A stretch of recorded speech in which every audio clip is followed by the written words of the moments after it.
নমস্কার, হাই নিউজে আপনাদের সকলকে স্বাগত। আপনারা দেখছেন নিউজ টুডে। প্রয়াত প্রবীণ শিল্পী প্রতুল মুখোপাধ্যায় শনিবার সকালে শেষ নিঃশ্বাস ত্যাগ করলেন তিনি। প্রয়াত প্রবীণ শিল্পী প্রতুল মুখোপাধ্যায় বয়স হয়েছিল তার ৮২ বছর। অন্ত্রের অস্ত্রোপচারের পর হৃদরোগে আক্রান্ত হয়েছিলেন প্রবীণ এই শিল্পী। সোমবার রাতে তার শারীরিক অবস্থা দ্রুত অবনতি হওয়ায় আইসিইউতে স্থানান্তরিত করা হয়। শনিবার সকালে শেষ নিঃশ্বাস ত্যাগ করলেন প্রতুল মুখোপাধ্যায়। কয়েকদিন আগেই তাকে দেখতে হাসপাতালে গিয়েছিলেন মুখ্যমন্ত্রী মমতা বন্দ্যোপাধ্যায়। যতদিন বাংলার কৃষ্টি থাকবে ততদিন থেকে যাবে তার গাওয়া আমি বাংলার গান গাই এর মতো সমস্ত গান। ১৯৪২ সালের ২৫শে জুন অবিভক্ত বাংলার বরিশালে জন্ম প্রতুল মুখোপাধ্যায়ের। বাবা প্রভাতচন্দ্র মুখোপাধ্যায় ছিলেন সরকারি স্কুলের শিক্ষক। মা বাণী মুখোপাধ্যায় প্রতুলকে নিয়ে দেশভাগের পর এপার বাংলায় চলে আসেন। থাকতে শুরু করেন চুঁচুড়ায়। অল্প বয়স থেকেই কবিতায় সুর দিতেন তিনি। ছোট থেকেই নিজের হৃদয় নিঃসৃত আবেগকেই সুর ও কথার মেলবন্ধনে বেঁধে ফেলতে শিখেছিলেন। হাসপাতালের বিছানায় শুয়েও চিকিৎসকদের আমি বাংলায় গান গাই শোনাতেন তিনি। তবে এই একটি গান নয়, প্রতুল মুখোপাধ্যায় সারা জীবন ধরে অসংখ্য মণিমুগ্ধ সৃষ্টি করে গিয়েছেন। বাংলা আধুনিক গান থেকে জাপানি গান, আবার হিন্দি ছবির গান থেকেও উপাদান সংগ্রহ করেছেন। সৃষ্টি করেছেন একের পর এক গান। জীবনের প্রথম অ্যালবাম পাথরে পাথরে নাচে আগুন, তবে সেটি একক অ্যালবাম নয়।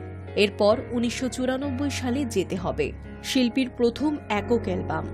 শেষ অ্যালবাম ভোর ২০২২-এ। তার জনপ্রিয় গানের মধ্যে আমি বাংলায় গান গাই ছাড়াও রয়েছে আলু বেচো, ছোকরা চাঁদ, তোমার কি কোনো তুলনা হয়, সেই মেয়েটি, ফেব্রুয়ারির ২১ তারিখের মতো গানও শ্রোতার মন জিতেছে বারংবার। Hi News Network. প্রয়াত শিল্পী প্রতুল মুখোপাধ্যায় প্রবীণ শিল্পী প্রতুল মুখোপাধ্যায় প্রয়াণে শোক স্তব্ধ মুখ্যমন্ত্রী মমতা বন্দ্যোপাধ্যায়। সোশ্যাল মিডিয়ায় পোস্টে তার পরিবারের প্রতি সমবেদনা জানালেন তিনি। লিখলেন, প্রতুলদার মৃত্যু বাংলা গানের জগতে অপূরণীয় ক্ষতি। যতদিন বাংলা গান থাকবে আমি বাংলায় গান গাই বাঙালির মুখে মুখে ঘুরবে।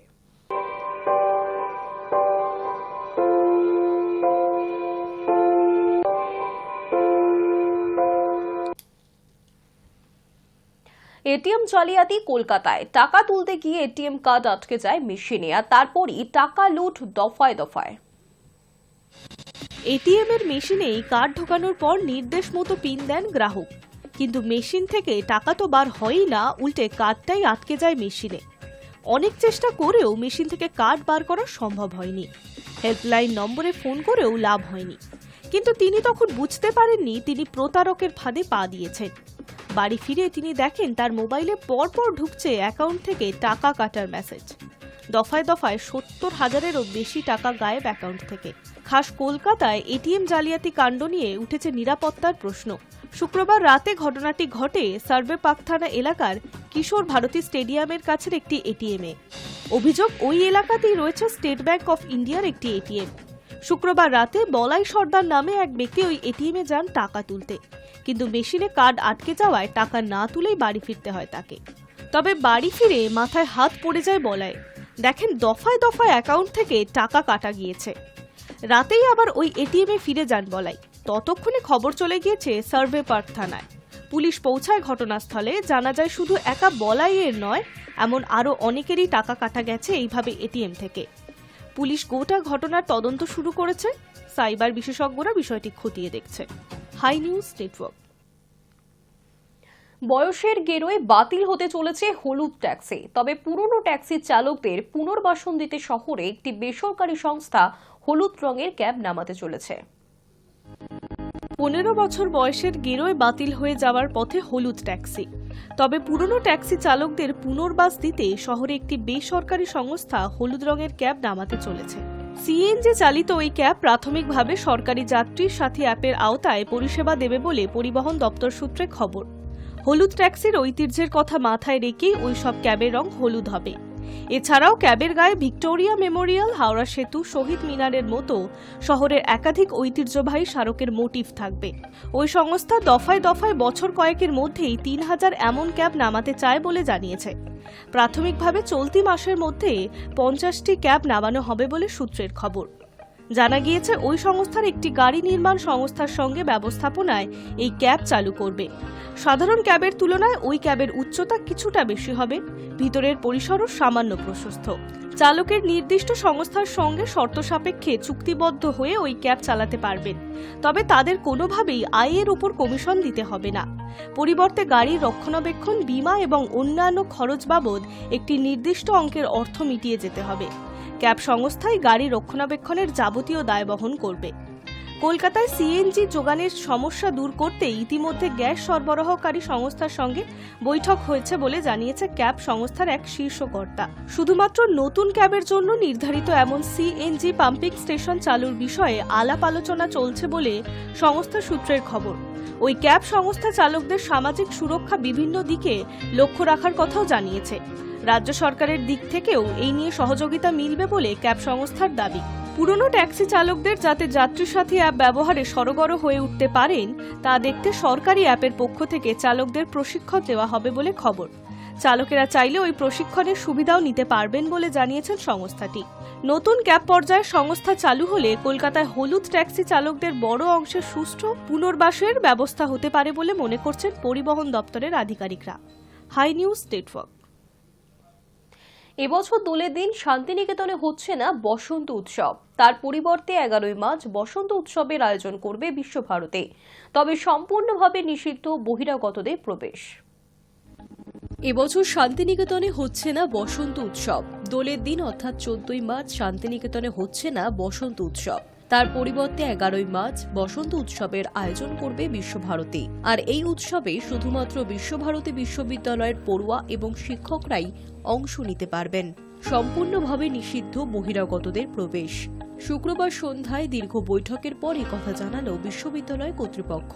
প্রত্যেক বছর দোল উপলক্ষে পর্যটকরা ভিড় করে থাকেন বিশ্বভারতীতে। সে কারণে দোলের দিনের আগেই ক্যাম্পাসের মধ্যে বসন্ত উৎসব পালন করার সিদ্ধান্ত নিয়েছে কর্তৃপক্ষ। কারণ একটাই, দোলের দিন শান্তিনিকেতনে পর্যটকদের ভিড়ে কোনোভাবেই যাতে বিশ্বভারতীর ঐতিহ্য নষ্ট না হয়। শুক্রবারের বৈঠকে উপস্থিত ছিলেন ভারপ্রাপ্ত উপাচার্য বিনয় কুমার সোরেন, বিভিন্ন ভবনের অধ্যক্ষ, নিরাপত্তা আধিকারিক সহ কর্মী পরিষদের সদস্যরা ছাড়াও অন্যান্যরা। সব দিক বিবেচনা করেই ওই বৈঠকে দোলের আগেই বসন্ত উৎসবের উদযাপনের সিদ্ধান্ত নেওয়া হয়েছে। প্রসঙ্গত শেষবার 2019 সালে আশ্রম মাঠে হয়েছিল বসন্ত উৎসব। 2020 সালে করোনা অতিমারির পরিস্থিতির জন্য বন্ধ হয়ে যায় ওই উৎসব। 2021 সাল থেকে তৎকালীন বিশ্বভারতীর উপাচার্য বিদ্যুৎ চক্রবর্তী বসন্ত উৎসবের বহিরাগত প্রবেশ নিষিদ্ধ করে দিয়েছিলেন। এমনকি ভিড় এড়াতে দোল পূর্ণিমার দিন বসন্ত উৎসব না করার সিদ্ধান্ত নেন। বৈঠক শেষে বিশ্বভারতীর ভারপ্রাপ্ত জনসংযোগ আধিকারিক জানিয়েছেন, শান্তিনিকেতন এখন ইউনেস্কো তকমা পাওয়া বিশ্ব ঐতিহ্য ক্ষেত্র, তাই হেরিটেজ রক্ষা করতে বহিরাগত প্রবেশ করতে দেওয়া হচ্ছে না। 11ই মার্চ বিশ্বভারতী নিজেদের মধ্যেই এই উৎসব পালন করবে, এমনটাই সিদ্ধান্ত নেওয়া হয়েছে। Hi News Network. অযোধ্যার রাম মন্দিরের প্রধান পুরোহিত মহন্ত সত্যেন্দ্র দাসের সৎকার হল জলসমাধির মাধ্যমে। সাকেত নগরীর সরজু নদীতে প্রয়াত সত্যেন্দ্র দাসের দেহ নৌকায় নিয়ে গিয়ে ফেলে দেওয়া ওই ভিডিও ফুটেজ ঘিরে ইতিমধ্যেই প্রশ্ন উঠছে। প্রচলিত হিন্দু রীতি মেনে পঞ্চভূতে বিলীন হওয়ার জন্য অগ্নিদেবীর কাছে সমর্পণ নয় সাধু সন্তদের মতো ভূমিতে সমাধি। অযোধ্যার রাম মন্দিরের প্রয়াত প্রধান পুরোহিত মহন্ত সত্যেন্দ্র দাসের সৎকার হল জলসমাধির মাধ্যমে। আর তা সাকেত নগরীর সরজু নদীতে প্রয়াত সত্যেন্দ্রর দেহ নৌকায় নিয়ে গিয়ে ফেলে দেওয়ায় ওই ভিডিও ফুটেজ ঘিরে ইতিমধ্যেই প্রশ্ন উঠছে। প্রবীণ পূজারীর দেহ যেভাবে ভারী বস্তুতে বেঁধে জলে ফেলে দেওয়া হয়েছে তা অবমাননা কিনা তা নিয়ে বিতর্ক তৈরি হয়েছে। তবে অযোধ্যার সাধু সন্তদের অনেকেই বলছেন এই প্রথা বহু প্রাচীন, যদিও তা বর্তমানে খুবই বিরল। এই প্রথায় জলে দেহে সমাধিস্থ করার রীতি নাকি বহু সাধক সম্প্রদায়ের মধ্যে এখনো প্রচলিত। তাদের বিশ্বাস জল সমাধির মাধ্যমে আত্মা দ্রুত মোক্ষ লাভ করে। প্রসঙ্গত বুধবার সকালে লখনৌয়ের Sanjay Gandhi Post Graduate Institute of Medical সায়েন্সে প্রয়াত হন রাম মন্দিরের প্রধান পুরোহিত। মৃত্যুকালে তার বয়স হয়েছিল 85 বছর। 1992 সালে বাবরি ধ্বংসের পর 1993 সাল থেকে ধারাবাহিকভাবে রাম মন্দিরের প্রধান পুরোহিত পদে ছিলেন তিনি। একসময় রামলালা যখন মন্দিরের বাইরে অস্থায়ী তাঁবুতে ছিলেন তখন থেকেই মহন্ত সত্যেন্দ্রই ছিলেন নিত্য পুজোর দায়িত্বে। সত্যেন্দ্রর উত্তরসূরি নির্বাচন করতে চলতি মাসেই অযোধ্যার রাম মন্দির ট্রাস্টের বৈঠক হবে বলে সূত্রের খবর। Hi News Network. ফের বাতিল একগুচ্ছ লোকাল ট্রেন।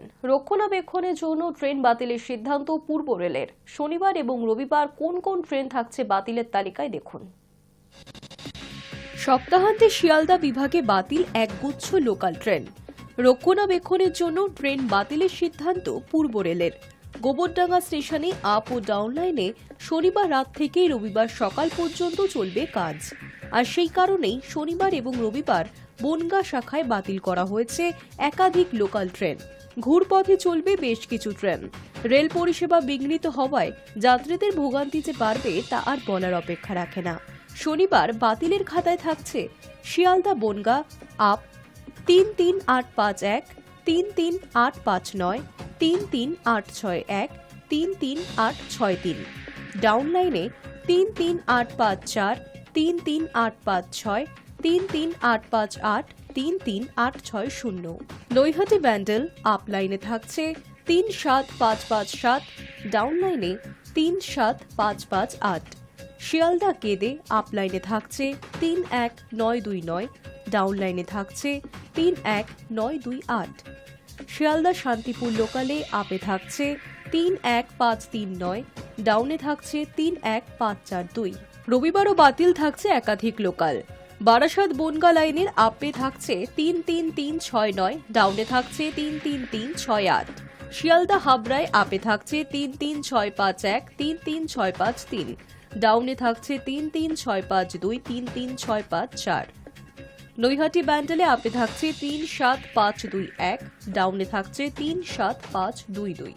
শিয়ালদা গেদে লাইনে আপে থাকছে 31911, ডাউনে থাকছে 31912। শিয়ালদা শান্তিপুর আপে থাকছে 31511, ডাউনে থাকছে 31512। নৈহাটি রানাঘাট আপে থাকছে 31711, ডাউন লাইনে থাকছে 31712।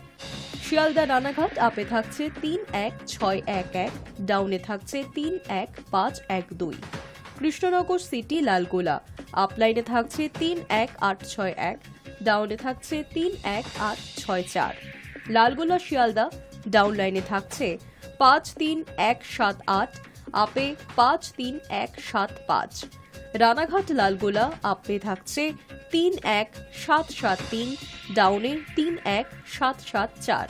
কৃষ্ণনগর শহর আজিমগঞ্জ ডাউনে 53092, আপে 53091। রবিবার এই ট্রেনগুলি বাতিল থাকছে। Hi News Network. আরও 119 জনকে নিয়ে অমৃতসরে নামছে দ্বিতীয় মার্কিন বিমান। দিল্লি নয় কেন, ক্ষুব্ধ মুখ্যমন্ত্রী মান।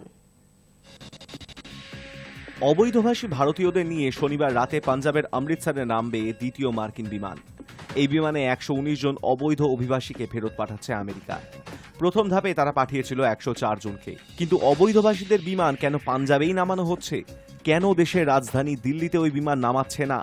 তা নিয়ে প্রশ্ন তুলেছেন পাঞ্জাবের মুখ্যমন্ত্রী ভগবন্ত মান। তার অভিযোগ, পাঞ্জাবকে গোটা দেশের সামনে ছোট করার উদ্দেশ্যেই মার্কিন বিমানগুলি অমৃতসরে নামানো হচ্ছে। এ বিষয়ে কেন্দ্রীয় সরকারকে একহাত নিয়েছেন তিনি। তবে একই সঙ্গে জানিয়েছেন আমেরিকা ফেরত অবৈধবাসীদের যথাসম্ভব সাহায্য করবে তাঁর প্রশাসন। শনিবার রাত 10টা নাগাদ অমৃতসরের বিমানবন্দরে নামার কথা আমেরিকার বিমানের। ওই 119 জন অবৈধবাসীর মধ্যে 67 জনই পাঞ্জাবের বাসিন্দা। হরিয়ানা থেকে রয়েছেন 33 জন। এছাড়া গুজরাতের 8 জন, উত্তরপ্রদেশের 3 জন, গোয়ার 2 জন, মহারাষ্ট্রের 2 জন, রাজস্থানের 2 জন, হিমাচল প্রদেশের 1 জন এবং জম্মু কাশ্মীরের 1 জনকে দ্বিতীয় দফায় ফেরত পাঠাচ্ছে আমেরিকা। চলতি সপ্তাহেই তৃতীয় দফার অবৈধবাসীদের নিয়ে তাদের আরও একটি বিমানের ভারতে আসার কথা। তবে তৃতীয় দফার বিমানটির অবতরণের দিনক্ষণ কিংবা বিমানে কোন রাজ্যের কতজন আছেন এখনও জানায়নি আমেরিকা। পাঞ্জাবের আপ মুখ্যমন্ত্রী মান বলেছেন, কেন অবৈধবাসীদের নিয়ে আমেরিকা থেকে আসা বিমানগুলি শুধু পাঞ্জাবেই নামছে? কেন দেশের রাজধানী দিল্লিতে যাচ্ছে না মার্কিন বিমান? আসলে এটা একটা চক্রান্ত। সারা দেশের সামনে পাঞ্জাব এবং পাঞ্জাবিদের ছোট করার চক্রান্ত, যেন শুধু পাঞ্জাবিরাই অবৈধভাবে আমেরিকায় যান। এই বার্তা দেওয়ার চেষ্টা চলছে। মান জানিয়েছেন, অবৈধবাসীদের পাঠানো উচিত দিল্লি কিংবা আহমেদাবাদে। সেখান থেকে পাঞ্জাবিদের সসম্মানে রাজ্যে নিয়ে আসবে পাঞ্জাব সরকার। তার কথায় অবৈধ অভিবাসন শুধু পাঞ্জাবের সমস্যা নয়, এটা গোটা দেশের সমস্যা। অবৈধবাসীদের নিয়ে আমেরিকা থেকে অমৃতসরে প্রথম বিমানটি নেমেছিল 5ই ফেব্রুয়ারি। অভিযোগ, বিমানের মধ্যে হাতকড়া পরিয়ে রাখা হয়েছিল 104 জনকে। তাদের সঙ্গে খারাপ আচরণ করা হয় বলেও অভিযোগ তুলেছিলেন আমেরিকা ফেরত অনেকে। সম্প্রতি আমেরিকা সফর সেরে এসেছেন প্রধানমন্ত্রী নরেন্দ্র মোদী। আমেরিকার প্রেসিডেন্ট ডোনাল্ড ট্রাম্পের সঙ্গে তার অবৈধবাসী সমস্যা নিয়েও আলোচনা হয়েছে। ভারত জানিয়েছে আমেরিকা ফেরত এই অভিবাসীদের গ্রহণ করতে তারা প্রস্তুত। High News network. প্রেম দিবস বিশেষভাবে উদযাপন করলেন সলমান খান। কার সঙ্গে বিশেষ দিন কাটালেন অভিনেতা? একাধিক সম্পর্কে জড়িয়েছেন সলমান খান। বলিউডের প্রথম সারির কয়েকজন নায়িকার সঙ্গে জুড়ে রয়েছে তাঁর নাম। সব সময় ব্যক্তিগত সম্পর্কের জন্য উঠে এসেছেন খবরের শিরোনামে, কিন্তু ছাতনাতলা পর্যন্ত পৌঁছননি তিনি। তবে 59 বছর বয়সেও ভাইজানকে নিয়ে আশাবাদী অনুরাগীরা। তাঁদের আশা, ঠিক মনের মানুষকে একদিন না একদিন বিয়ে করবেন সলমান। বিয়ে না করলেও বরাবর প্রেমে থেকেছেন তিনি, তাই প্রেম দিবসেও অনুরাগীদের কৌতূহল ছিল কিভাবে এই বিশেষ দিন উদযাপন করছেন তিনি। সেই প্রশ্নের উত্তর নিজেই দিয়েছেন বলি তারকা। সমাজ মাধ্যমে নিজেই একটি ছবি ভাগ করে নিয়েছেন সলমান। তিনি জানিয়েছেন প্রেম দিবসে কি করেছেন তিনি। শোনা যায় গায়িকা ইউলিয়া ভন্তুরের সঙ্গে সম্পর্কে রয়েছেন সলমান। ভাইজানের পরিবারের সমস্ত অনুষ্ঠানে তার দেখা পাওয়া যায়, কিন্তু প্রেম দিবসে ভাগ করে নেওয়া ছবিতে তিনি নেই। রয়েছে শুধু সলমানের পরিবার। গোটা পরিবারের ছবি ভাগ করে নিয়েছে সলমান। ছবিতে রয়েছেন সলমানের বাবা সেলিম খান ও মা সালমা খান। এছাড়াও রয়েছেন আরবাজ খান, সুরা খান, সোহেল খান, আরহান খান সহ আরো অনেকেই। পরিবারের সঙ্গে প্রেমের দিনটা কাটলো, তাই সলমান মজা করে পোস্টের সঙ্গে লিখেছেন ফ্যামিলি টাইমস ডে। ভ্যালেন্টাইন্স ডেকেই ঘুরিয়ে ভাইজান এমন লিখেছেন। বর্তমানে সলমান ব্যস্ত তার আসন্ন ছবি সিকান্দার নিয়ে। ছবির শুটিং করতে গিয়ে পাঁজরে চোট পেয়েছিলেন তিনি, তবে সুস্থ হয়ে ফের কাজে ফিরেছেন অভিনেতা। ছবির ঝলক ইতিমধ্যেই প্রকাশ্যে এসেছে। অনুরাগীদের মুগ্ধ করেছে ছবির ঝলক। Hi News Network. নিজের ফতোয়ায় নিজেই ফ্যাসাদে গম্ভীর। চ্যাম্পিয়নশিপ ট্রফির আগেই ছাড় পেলেন না ভারতীয় দলের কোচও। ভারতীয় দলের নতুন নিয়মে বিপদে পড়লেন গৌতম গম্ভীরও। অস্ট্রেলিয়ার বিরুদ্ধে টেস্ট সিরিজে হারের পর ভারতীয় দলের জন্য বেশ কিছু নিয়ম আসে ক্রিকেট বোর্ডের তরফ থেকে। সেই সব নিয়মে সায় ছিল গম্ভীরেরও, কিন্তু চ্যাম্পিয়ন্স ট্রফিতে খেলতে যাওয়ার আগেই সেই নিয়মের ফাঁদে আটকে গেলেন গম্ভীর নিজেই। অস্ট্রেলিয়ায় গম্ভীরের ব্যক্তিগত সহকারী গিয়েছিলেন। তিনি নির্বাচক অজিত আগারকারের গাড়ি করে যাতায়াত করতেন বলেও জানা গিয়েছে। কিন্তু নতুন নিয়মের কারণে চ্যাম্পিয়ন্স ট্রফিতে গম্ভীরের ব্যক্তিগত সহকারী তাঁর সঙ্গে যেতে পারবেন না। যদি আলাদাভাবে তিনি দুবাই যান, তাহলে গম্ভীরেরা যে হোটেলে থাকবেন সেখানে থাকতে পারবেন না। দলের সঙ্গে যাতায়াতও করতে পারবেন না। শোনা যাচ্ছে অ্যাডিলেডে গম্ভীরের ব্যক্তিগত সহকারীকে নাকি হসপিটালিটি বক্সে জায়গা করে দেওয়া হয়েছিল। বোর্ডের এক কর্তা তা জানতে পেরে যথেষ্ট বিরক্ত হন। অস্ট্রেলিয়ার সাজঘরের খবর প্রকাশ্যে চলে এসেছিল, যে কারণে ভারতীয় দলের সদস্যদের পরিবার এবং ব্যক্তিগত সহকারীদের নিয়ে যাওয়া যাবে না বলেই জানানো হয়েছে। যে তালিকায় শুধু ক্রিকেটাররা নন, কোচ গম্ভীরও রয়েছেন। বোর্ডের এক কর্তা বলেন, গম্ভীরের ব্যক্তিগত সহকারী কেন নির্বাচকদের গাড়িতে ঘুরবেন? বাইরের কেউ থাকলে ওখানে তো নির্বাচকেরা আলোচনাই করতে পারবেন না। দলের জন্য বিলাসবহুল হোটেলের ব্যবস্থা করা হয়, কারো ব্যক্তিগত সহকারী কেন সেই সুবিধা পাবেন তা নিয়ে প্রশ্ন উঠতে শুরু করেছে। নতুন নিয়ম অনুযায়ী চ্যাম্পিয়ন্স ট্রফিতে পরিবারকে সঙ্গে নিয়ে যাওয়া যাবে না। ভারতীয় ক্রিকেট বোর্ডের ফতোয়া থাকলেও এক সিনিয়র ক্রিকেটার আবেদন করেছিলেন যাতে তার পরিবারকে সঙ্গে নিয়ে যাওয়া যায়, যা নাকচ করে দিয়েছে বোর্ড। তবে সেই ক্রিকেটার পরিবারের যাতায়াত এবং থাকা খাওয়ার খরচ দিলে বোর্ড ভেবে দেখবে। Hi News Network. News Today এখনকার মতো এই পর্যন্তই। দেখতে থাকুন হাই নিউজ, নির্ভীক নিরপেক্ষ।